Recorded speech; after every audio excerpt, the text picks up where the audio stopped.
Hey transit fans, enthusiasts.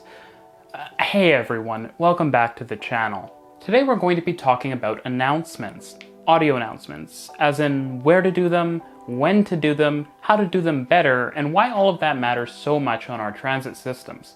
We often think about wayfinding and communication in terms of physical or visible things like pamphlets or maps on a wall, but audio announcements are incredibly important and can be a huge piece of a successful wayfinding system.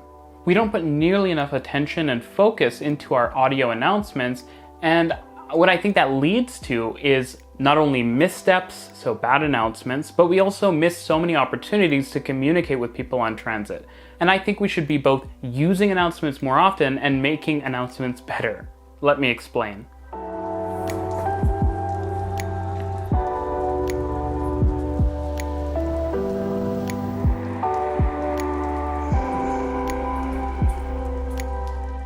Something I notice when I ride some subway systems, and I've mentioned this before, is an oversaturation of announcements, often about system problems or delays. I think this is a great example of the type of announcement we need to avoid, since you'll often hear those sort of announcements even when you have a totally uneventful trip.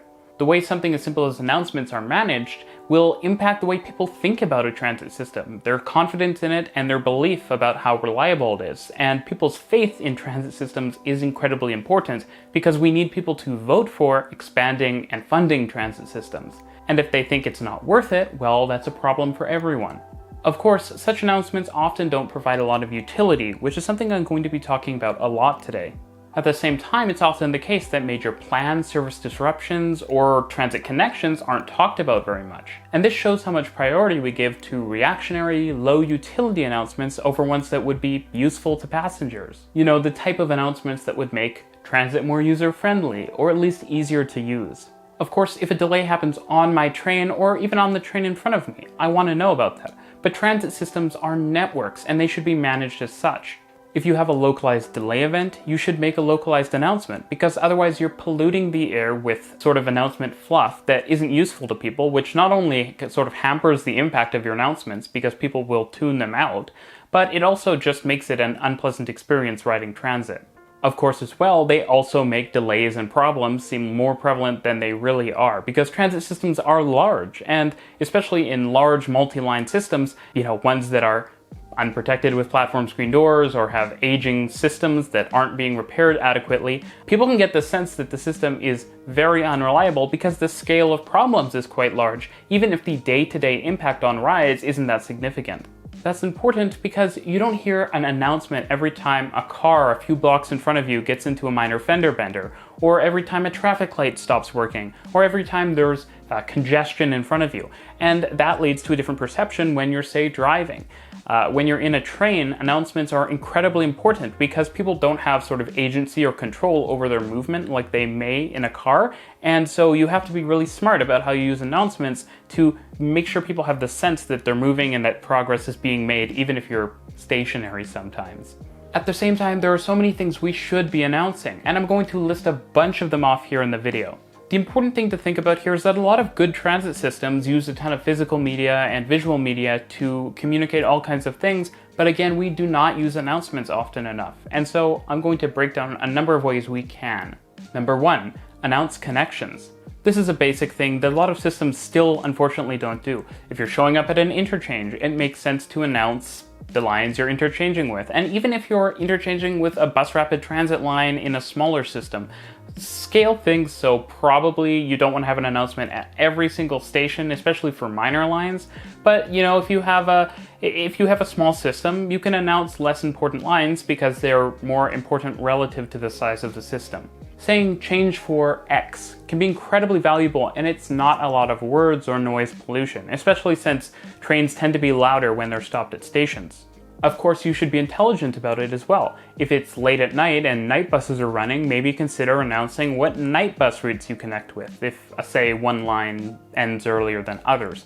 Another case could be if trains, intercity ones, are terminating at a different terminus on a certain weekend. You could announce, when you would usually announce that this is the terminus for intercity trains, you could say intercity trains are stopping at the other terminus just this weekend or just these dates. Use that time to communicate useful information. When an announcement is made about a state of good repair or upgrade project, make it a positive, negative, positive sandwich, sort of like when you're giving feedback. You should also include timelines so people have a sense of when they can expect construction work to move along, and so that they can hold people accountable if it takes longer.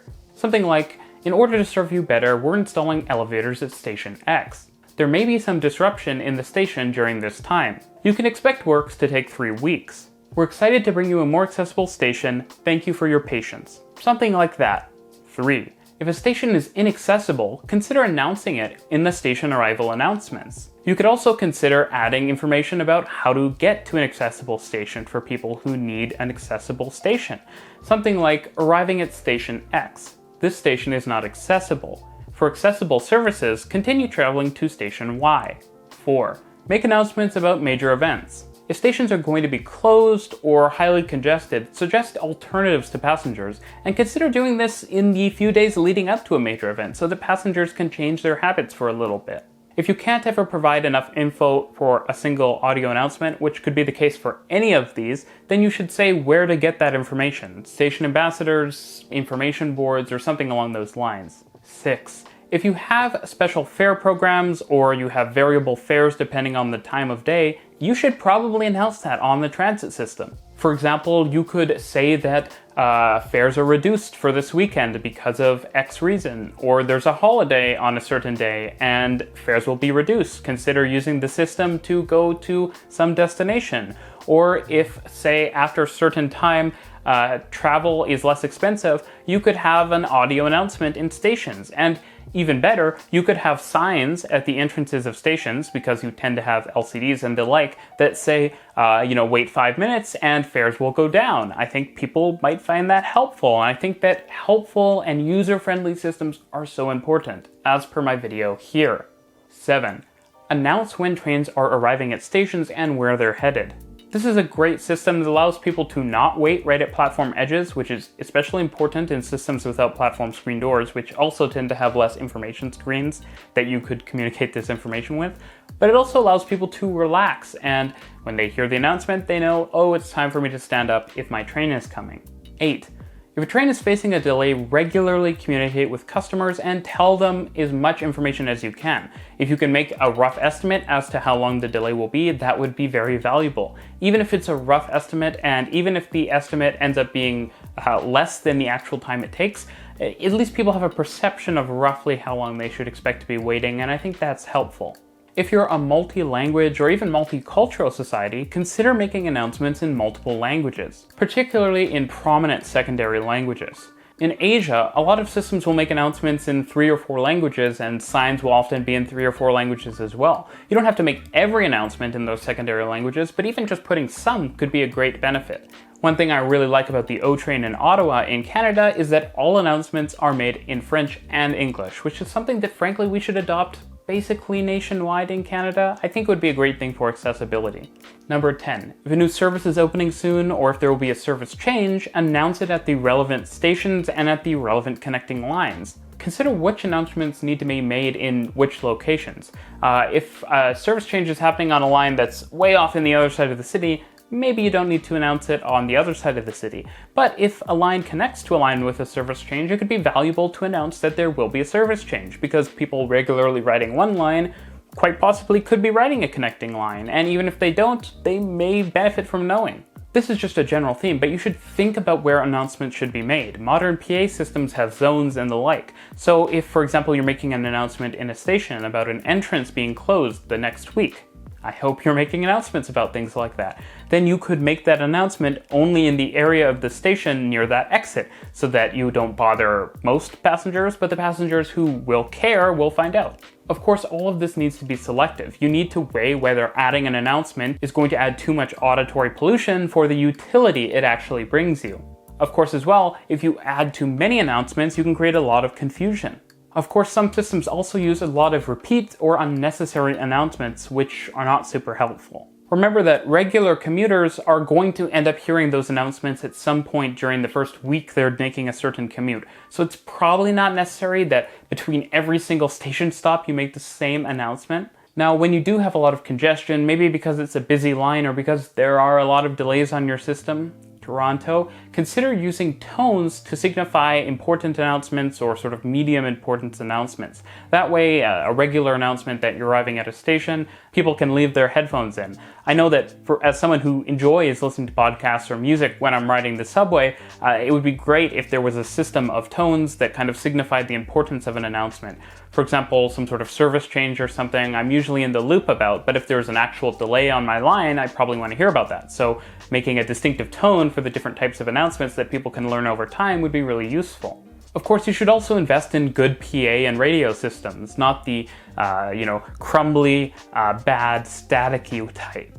Communications in a transit system is super important, and nothing sounds less professional than a garbled message from an operator.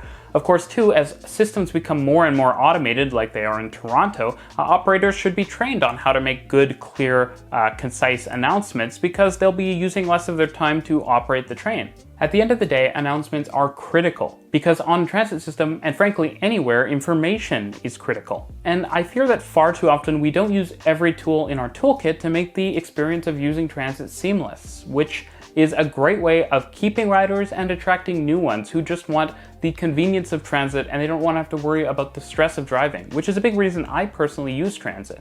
Of course, announcements can be a fantastic accessibility feature, and like many accessibility features, they benefit everyone, and so having more and better announcements is a great step on most systems. So it's time to announce that this video is over. If you haven't already, consider subscribing to the channel and hitting the bell icon so that you don't miss a single video.